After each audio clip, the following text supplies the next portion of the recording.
Alright, hello. Welcome back to another breakdown video. This is I Might Be Wrong MMA.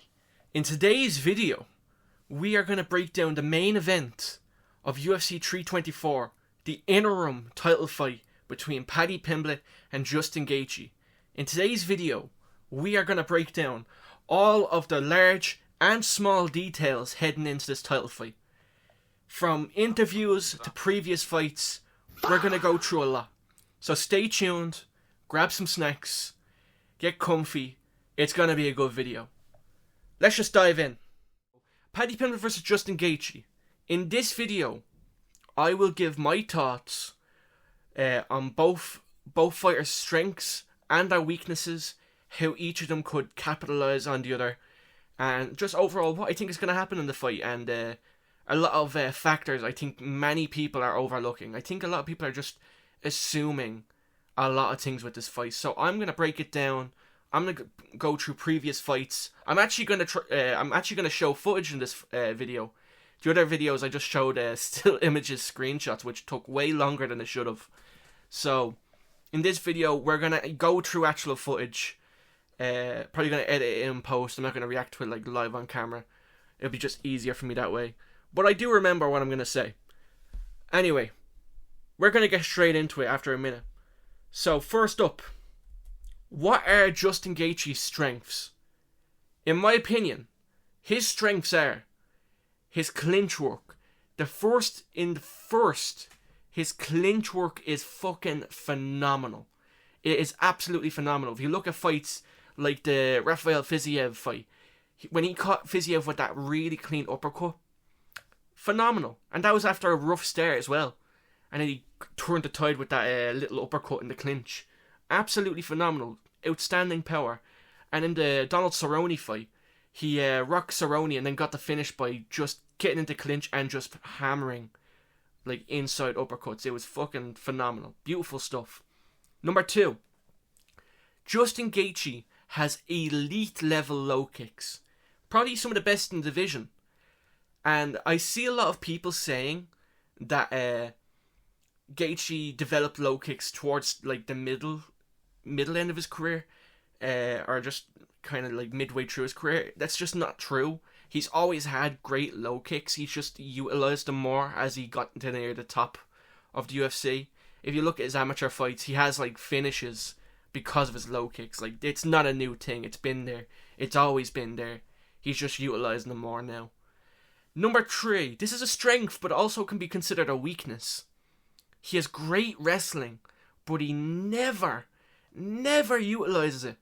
If you look at the Eddie Alvarez fight, he shot a double leg, or I think it was a single leg, and I don't know what, his body just rejected the takedown. Like, it was like there was a force field. It just flung him away. Absolutely wild. And then he ate a head kick, which was outstanding. He went on to lose that fight, but however. Number 4. He's immune to CTE because he was born with it. If you've seen his, like, in his amateur career when he was living in that fighter house, he's always been like this. He has always been, Rufus. He has always been Justin Gaethje. He's maybe slurring his words a bit more now, but, like, the character of Justin Gaethje, he's always been that person. One man can hold you down. He's always been Justin Gaethje. He's always been born with CTE. Anyway, I'm going to move on. What are Paddy's strengths? In my opinion, Paddy's strengths are, number 1, his BJJ is a very high level. And I'm not going to put elite level here because I just don't know. But in my opinion, from what I've seen, I think his BJJ is near the level of Charles Oliveira.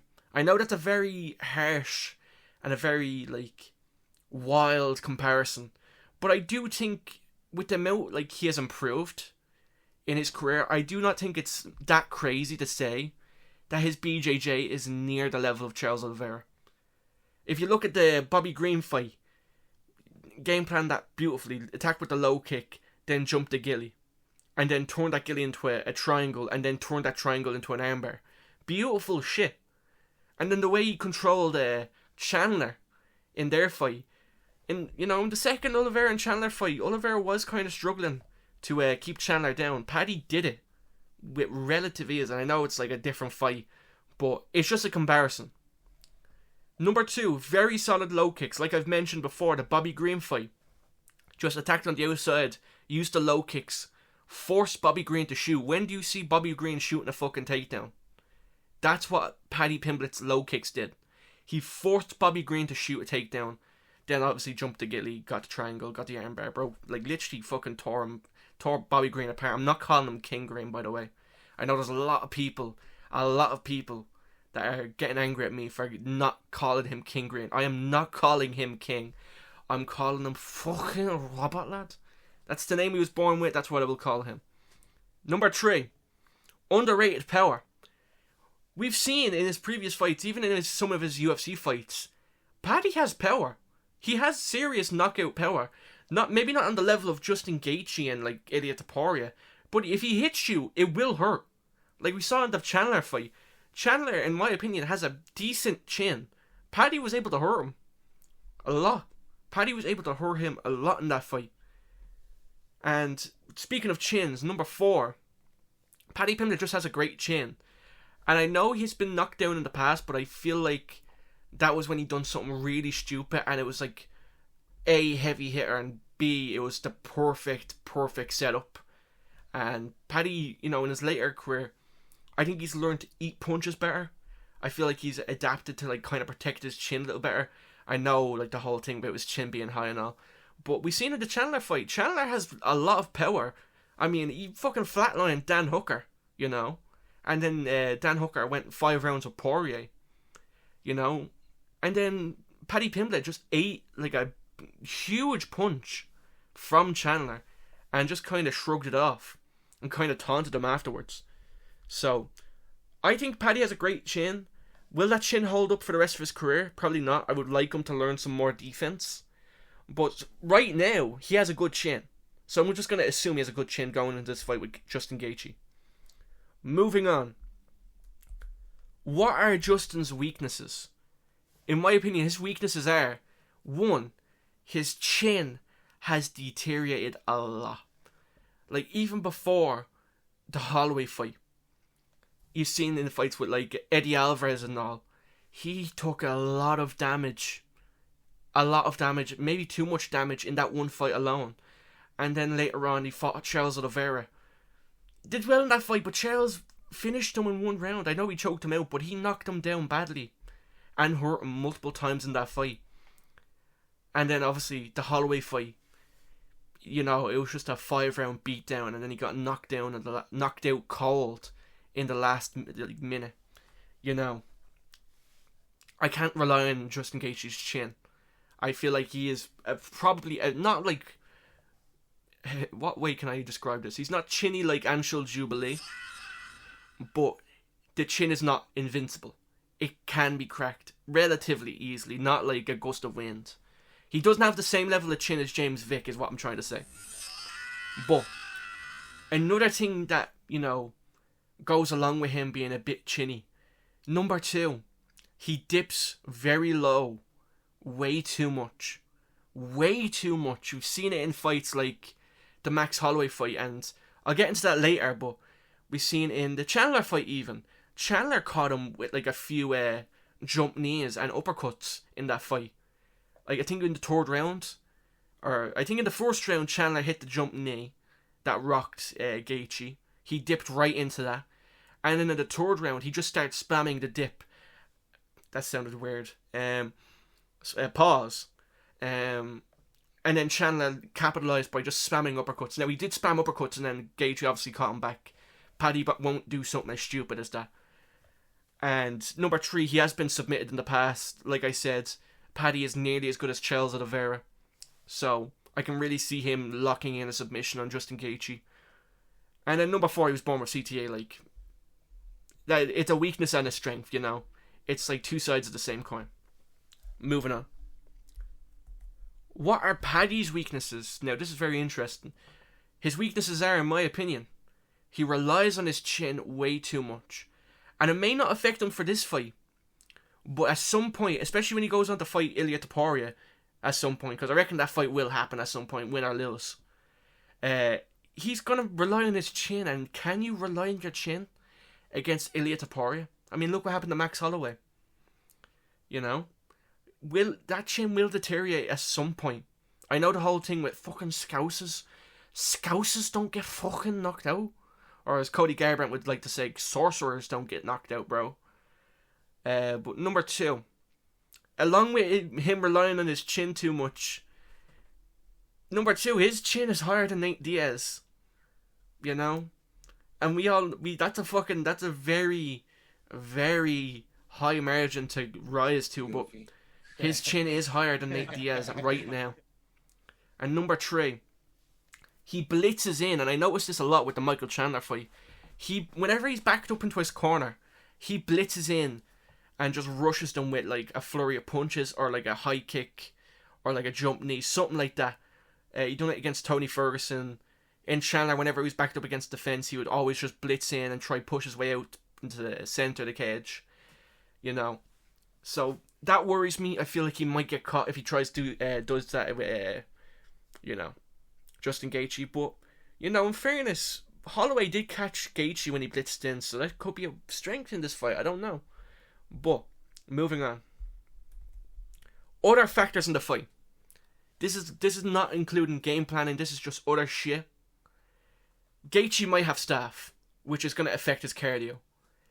A lot of people before the Chandler fight said Paddy had shit cardio, which he did.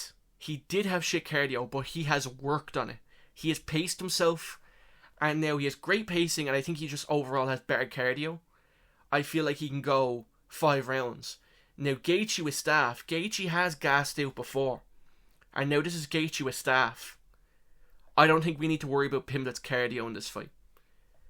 And also, Paddy is having a very good weight cut. If you look at his interview with MMA Guru, he said this is the leanest he's been outside of a fight, 2 weeks out.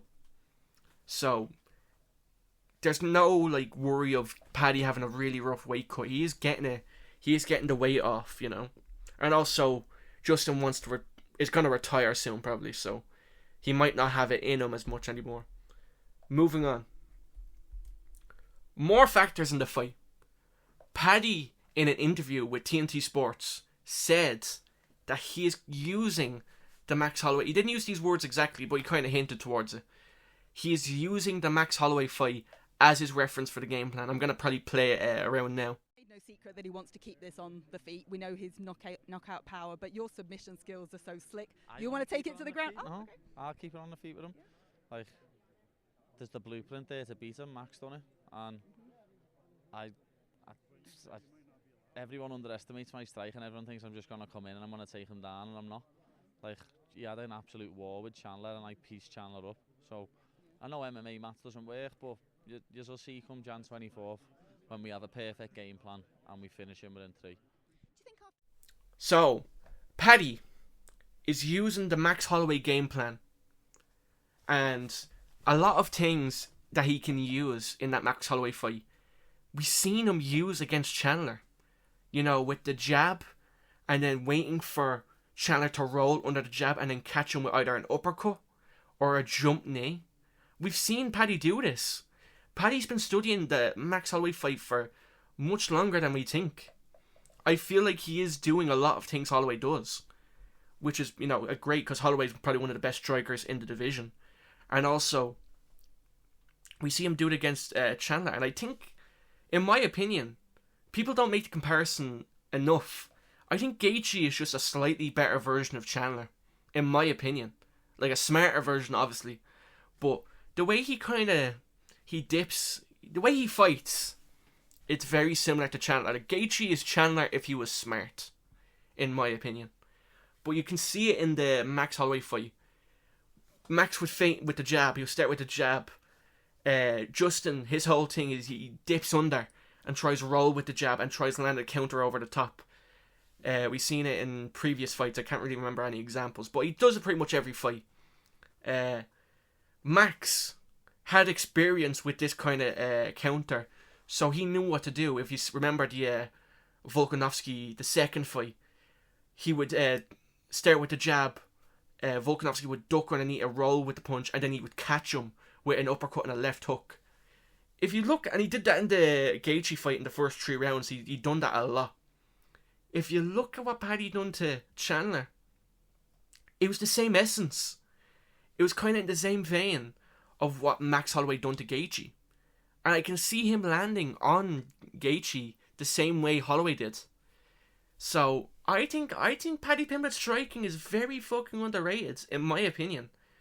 Because, you know, Holloway landed a lot on Gaethje with that jab, uppercut. And then even another example is Holloway at the end of the first round. He was going for a spinning body kick, but because Gaethje leaned into it, it broke his nose and heavily affected him for the rest of the fight. The same factor could be applied for Pimblett. When Pimblett landed that giant knee on Chandler, it was because Chandler dipped into it. He dipped right into it. Gaethje's going to do the exact same thing. Gaethje's going to dip at an angle, and then Paddy Pimblett is going to just jump up and land a giant knee or an uppercut the same way Holloway did. So I can see the comparison Paddy is making when he is using Holloway as an example for his game plan. So I hope I'm right about this, but that's just the way I see this going. I can see Paddy just catching him with an uppercut or a jump knee, or hell, even a spinning back kick if he fucking learns. I don't even see how he could land it, but he could, you know. Wilder shit has happened, you know. Moving on. Paddy, in my opinion, has very underrated fucking game planning. Because as I've said with the Chandler fight, he used a lot of what Gaethje did against Chandler, because Gaethje was able to land a lot of uppercuts on him because Chandler would dip so low. You know, he used a lot. He used a lot of techniques, you know, Holloway used to punish Gaethje. You know, it's pretty much, I pretty much said all I needed to say in the previous slide. Bit of a fuck up for me, but we're going to move on. Gaethje, like I said, dips the exact same way as Chandler. People don't make that connection enough. But it's a really, if you look at their fights side by side, it's very similar. Not exactly the same. I'm not saying Gaethje is shit as Chandler, but the essence is there, and I feel like Paddy can capitalize. So, what do I think is going to happen? Do I think this will go to the ground? I think Paddy's going to strike with Gaethje for the majority of the fight. I think Paddy's striking is criminally underrated. People see him as just a brawler. He's not. He was, but he's just, you know, ever since the Jared Gordon fight and Tony Ferguson fight, he's leveled up. He's added game planning to his arsenal. And his coaches, I'm going to be honest, the game planning there is actually pretty good. They do their research. And you can see the adjustments between the Ferguson fight to the Chandler fight. You can see in every fight between them, Pimblett just leveling up. You know, from cardio to technical ability. The only thing now that Paddy needs to get down right is just the chin being in the air. And maybe be a bit quicker with his striking. But, in my opinion, it's very underrated. I do think the start of this fight will be a low kick battle. I do feel like the first 2 minutes of this fight, unless Justin just runs in, does a rolling thunder, and gets a knockout, which would be fucking... I'd pop for that, you know. But I do think the first 2 minutes of this fight will be Pimblett playing the low kick battle, keeping Justin at range, and just waiting for Justin to lose patience and rush in, try to get to the clinch and all. But the thing is, I think Justin will have this on his mind a lot as well. If Justin's main weapon is the clinch, if they do get to the clinch, Pimblett's going to pull guard. Pimblett is just going to pull guard because that's where he's safe. It's like the Oliveira fight. Gaethje wouldn't go into Oliveira's guard. I feel like a very similar thing will happen in the Pimblett fight. I do feel like if we see when Chandler had him in a clinch against the cage, Pimblett jumped a triangle. Not a ghillie, a fucking triangle. He jumped about 5 feet in the air and nearly got a triangle on Chandler. I feel like Gaethje will have like knowledge of this and like kind of a worry in the back of his mind for this. So I do feel like Gaethje will be reluctant to enter the clinch. Now, if he does, that's a whole different thing. I'll just assume Paddy pulls guard and probably ends it with submission. But I do feel like Gaethje will try play the range game with him and try have a low kick battle. Who do I think wins that? I don't know, to be honest. I'd probably lean slightly Gaethje, but Paddy Pimblett's low kicks are very good, so it's whoever loses patience first, you know. And another thing with Justin dipping, you know, he can catch him with the jump knees he landed on Chandler. He absolutely can fucking catch Justin Gaethje. Like, it's not a matter of if, it's a matter of when in the fight, you know, unless Gaethje just suddenly evolves and changes his whole, like, fight style. Like, it's rooted in Gaethje at this point. He's 37 years old. He can't just suddenly change the way he fights. Especially with, like, the CTE and all. But, yeah, I feel like at some point Paddy will catch Justin. And I think a good bet with this fight is, if Paddy does leave his chin in the air, I think both of them will knock each other down. In my opinion. I do feel like both of them will get a knockdown on each other. I can see Paddy catching him with a knee or an uppercut coming in. I don't think Gaethje has as good of a chin as Chandler. So I do feel like Paddy will knock him down easier. And obviously Gaethje, if he swings one of his head kicks from the clinch, he absolutely could land on Paddy. You know, with the way Paddy leaves his chin in the air, he absolutely could land a head kick on Paddy. So I wouldn't be surprised if Justin does knock Paddy down in the fight. But moving on to my final verdict, I'm going Paddy by KO in the first 3 rounds. He could get it by sub as well, so I'm going to just go say KO or sub, just to save skin. But I am personally leaning knockout more so. I just feel like he will catch Justin at some point. And I do feel like it could have a potential for flatline, jump knee, KO. That's just the way I feel. Let me know what you think in the comments below. What you thought of my fight breakdown. What you think of like my overall predictions for this fight. Hopefully I remember to edit in all the footage that I'm gonna do. But if you liked the video, like and subscribe. We're at 410 subscribers. That's absolutely fucking wild. This is my 101st video. This was meant to be the 100th video, but Baldy Dana White, you know, just ruined everyone's day. Thanks for watching. You know, if you liked the video, share with all your friends, all that shit. Even hype the video up. I don't know if that's available from my channel, but it might be. I don't know. So yeah, let me know what you think is going to happen to the fight. Do you think Gaethje has a chance? I do think he has a chance. He's more of a chance than Chandler, but I personally think Pimblett will spark him out cold within 3 rounds. So let me know what you think. That's my prediction. See you later, guys.